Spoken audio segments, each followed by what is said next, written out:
దేవుని పరిశుద్ధ నామములో మీ అందరికీ ప్రత్యేకమైన శుభములు, ఆశీర్వాదములు. 119వ కీర్తన 37వ వాక్య భాగం. 119వ కీర్తన 37వ వాక్య భాగం. ఈ వాక్యాన్ని వింటున్న మీరందరూ మీ అందరికి ఒక విన్నపం ఏమిటంటే, ఈ సహోదరునిగా మీరు 119వ కీర్తన రోజు చదవడానికి ప్రయత్నం చేయండి. మీరు చదివే పాత నిబంధన గ్రంథంలోనైనా కొత్త నిబంధన గ్రంథంలోనైనా మీరు చదివే చాప్టరు అధ్యాయాలు ఏవైనా సరే, ఆది ఖండమైన నిర్గమకాండమైన ఏదైనా సరే, పాత నిబంధన గ్రంథంలో మార్నింగ్ టైంలో అదే ఈవినింగ్ టైంలో కొత్త నిబంధన చాప్టర్ ఏది చదివినా సరే, మీరు పని కట్టుకొని దినమంతట్లో ఏదో ఒక సమయంలో 119వ కీర్తన చదవడానికి ప్రయత్నం చేయండి. ఆ 119వ కీర్తన మన జీవితంలో ఎంతో ప్రభావితం చెందుతుంది. ఇది చేయవని అనకండి, ఇది ఇంకెక్కువ చేస్తుంది. ఎందుకంటే మనం చదివిన వాక్య భాగం చూడండి. 119వ కీర్తన 37లో, వ్యర్థమైన వాటిని చూడకుండా నా కన్నులు త్రిప్పివేయము, నీ మార్గంలో నడుచుకుంటకు నన్ను బ్రతికించుము. వ్యర్థమైన వాటిని చూడకుండా నా కళ్ళను త్రిప్పివేయము అంటే, ఈ వాక్యాన్ని చాలా రకాలుగా వ్యాఖ్యానం చేస్తూ అంటారు. టీవీ చూడొద్దు, అది చూడొద్దు, ఇది చూడొద్దు, అది చూడొద్దు, క్రికెట్ చూడొద్దు, న్యూస్ చూడొద్దు, ఏదో ఒక వాక్యం చెప్పుకుంటా అంటాం. వ్యర్థమైన వాటిని చూడకుండా అంటే దేవుడే వీటన్నిటిని సృజించాడు. మరి వ్యర్థమైనది ఏంటిది? వ్యర్థమైనది చూడకుండా నా కళ్ళు త్రిప్పివేయమని భక్తులు ప్రార్థన చేస్తుంటే, మరి వ్యర్థం కానిది ఏంటిది? అది మనం గమనించాలి. వ్యర్థమైన దానిని చూడకుండా అనే కంటే మరి కానిది ఏంటిది అక్కడ గమనించండి. వ్యర్థమైన వాటిని అని రాయబడ్డది.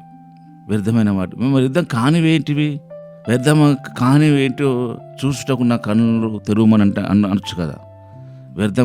వ్యర్థమైనవి కాని వాటిని అన్నాడు అక్కడ భక్తుడు.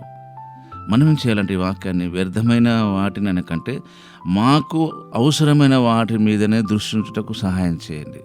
మాకు వ్యర్థం కాని వాటిని, ఈయన వ్యర్థమైన వాటిని అంటుండు, మనం వ్యర్థము కాని వాటిని. వ్యర్థము కానివే దేవుని వాక్యము, వ్యర్థము కానిదే దేవుని సన్నిధి. మరియా ఉత్తమమైన దానిని కోరుకున్నది, అది ఆమెకు అనుగ్రహించబడని చెప్పి, నువ్వు విస్తారమైన పని పెట్టుకున్న చేత నువ్వు గలిబిలవుతున్నావు అన్నాడు మార్తతో. మీరు ఆలోచించండి ఒకసారి, మార్త చేసే పని ఏమైనా తప్పంటారా? అంటే యేసుప్రభుని ఇంటికి పిలవడం తప్పంటారా? ఆయనకి ఏదైనా ఛాయో కాఫో టిఫిన్ ఇవ్వడం తప్పంటారా? లేదండి మనము ఆత్మీయంగానే ఆలోచించాలంటారా? సరే, ఆత్మీయంగా ఆలోచించాలని చెప్పేవాళ్ళం మనం అందరం ఆత్మీయంగానే అన్ని విషయాలు ఆలోచిస్తున్నామా? లేదే. అంటే అక్కడ దేవుడు మరియ విషయంలో ఒక మాట చెప్పేసరికి మనం అందరము మరియ సైడ్ అయిపోయినాం, మార్తను సైడ్కి పెట్టేసినాం. దేవుడు మార్తను కూడా దృష్టిస్తున్నాడు. ఈ మార్త మెంటాలిటీ, మరియ మెంటాలిటీ ఒక వ్యక్తిలో ఉంటుంది. మార్త మెంటాలిటీ, మరియ మెంటాలిటీ రెండు ఉంటాయి.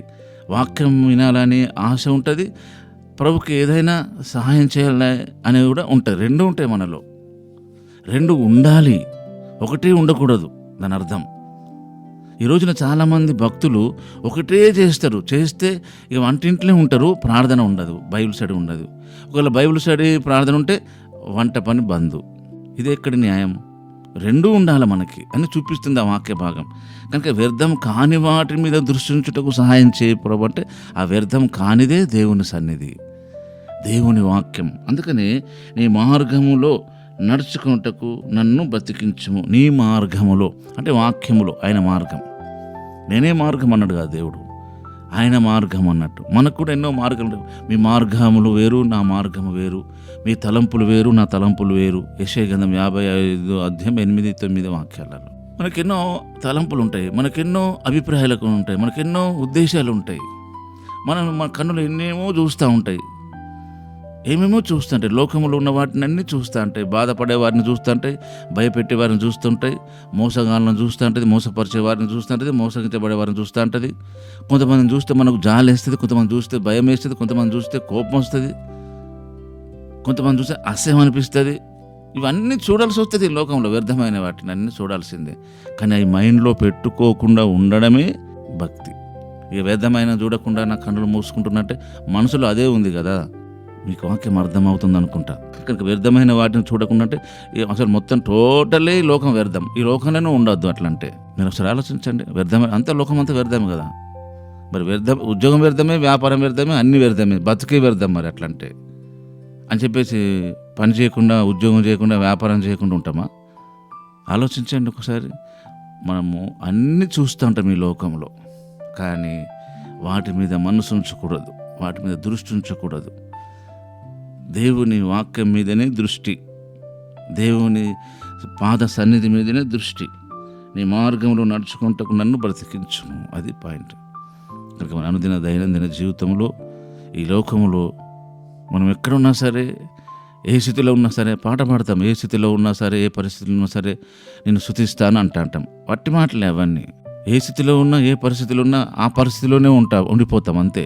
చర్చిలో సేపు హల్లెలూయా, ప్రైజ్ ది లార్డ్, స్తోత్రం అంటాం. స్పిరిచువల్గా ఎంతో ఆనందంగా ఉంటాం. ఇంటికి రాగానే మొత్తం మళ్ళీ ఇంటి పరిస్థితిలోనే మునిగిపోతూ ఉంటాం.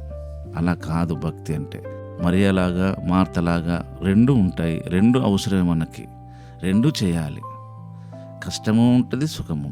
అట్టి కృప ప్రభు మనకు అనుకరించి మనల్ని ఆశీర్వదించుకును గాక. ఆమేన్.